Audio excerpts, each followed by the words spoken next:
Welcome to the Hidden Engineers. In this video, we will explore Banker's algorithm, a crucial deadlock avoidance technique in operating systems.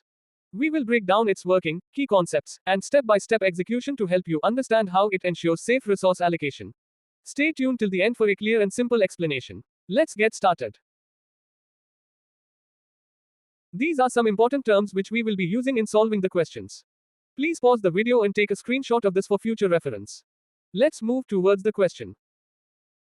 In this question we are given 3 processes, and the number of allocated resources to each process, maximum need of resources of each process, and the total available resources.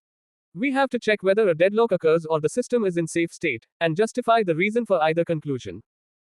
Whenever available greater than current need, then allocate the available resources to that process, free it, and add the allocated resources of that process to the available resources.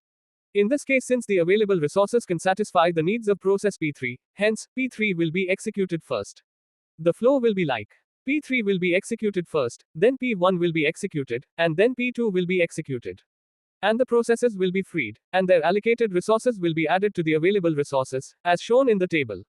Since all the processes are executed, no deadlock is occurring.